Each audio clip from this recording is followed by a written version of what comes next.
명예훼손 사건인데 왜 반부패 수사대가 움직였나? 김현지 이긴 사건의 구조적 해부. 안녕하세요.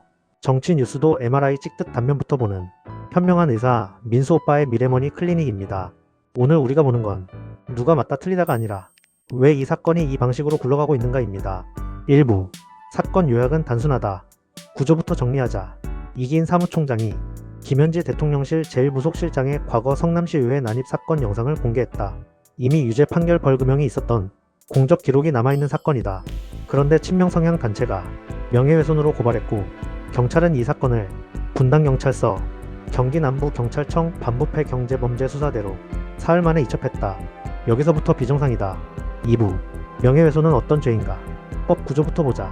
반의사 불벌죄. 명예훼손은 피해자가 처벌을 원치 않으면 끝이다. 즉 김현지 실장이 처벌 원치 않는다 하면 수사 종결 가능. 통상 담당 부서, 일선 경찰서, 형사과 또는 수사과, 특별수사, 공안, 반부패과가 아니다. 이게 정상이다. 3부. 그런데 왜 반부패 수사대인가? 여기서 핵심 질문. 경찰은 왜 이 사건을 중요 범죄로 분류했는가? 반부패 경제범죄수사대는 원래 뭐 하는 곳인가? 뇌물, 직권남용, 권력형 비리, 선거범죄, 집회, 시위법 위반, 정치적 파장이 큰 사건. 명예훼손은 여기에 들어가지 않는다. 그런데도 이첩했다? 가능한 경우는 딱 두 가지다. 4부. 가능성 1. 사건 자체를 정치적 사건으로 본다. 이 해석이 가장 교과서적이다. 즉, 피의자가 야당 핵심 인사, 피해자가 대통령실 핵심 참모, 사안이 대통령 과거와 연결, 사회적 파장 존재. 그래서 시, 도경찰청장 판단으로 중요 사건 지정. 이 경우의 문제점은 죄질이 아니라 위치로 사건이 커진다는 것. 법적 무게와 무관하게 수사 강도가 올라간다. 5부. 가능성 2. 사건이 아니라 행위의 메시지를 본다. 이게 더 위험한 시나리오다. 이 사건의 핵심은 영상이 허위냐? 아님. 사실이냐? 맞음. 그럼 남는 건 하나다.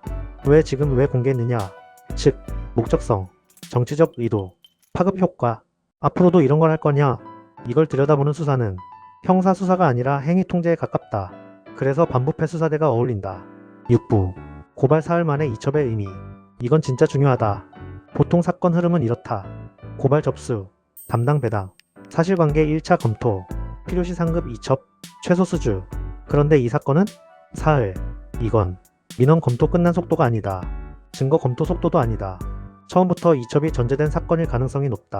7부. 반의사 불벌죄인데도 소환 통보? 이 대목에서 고개를 갸웃해야 한다. 아직 김현지 실장이 처벌 원한다는 명확한 의사표시 없음. 그런데도 소환 일정 통보. 이건 뭐냐면 고소인의 의사보다 수사 의지가 먼저 움직였다는 뜻. 법조계에서 이걸 뭐라 부르냐? 사건 중심 수사가 아니라 사람 중심 수사. 8부. 과거 판결이 있는데 명예훼손? 법적으로도 애매하다. 이미 유죄 판결이 있었던 사건, 공적 인물, 공적 활동, 공적 기록. 이런 경우 공익성, 진실성 항변이 매우 강하다. 그래서 법조인들 사이에서 이런 말이 나오는 거다. 수사 의지가 강한 건지 아니면 다른 이유가 있는 건지.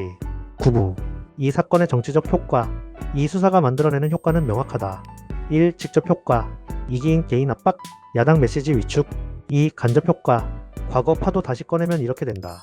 대통령, 핵심 참모 관련 소재 자기 검열 유도. 이게 바로 본보기 효과다. 10부. 민수 오빠의 최종 진단. 이 사건은 명예훼손 사건처럼 보이지만 명예훼손만의 문제는 아니다. 핵심은 이거다. 왜 이 사건이 하필 지금, 하필 이 방식으로, 하필 이 부서에서 처리되고 있는가? 한 문장 결론. 명예훼손 사건인데 반부패 수사대가 등장했다면 이건 법의 문제가 아니라 권력의 경계선을 그리는 사건이다. 구독은 사실 확인보다 빠르고 좋아요는 해명문보다 오래 남는다.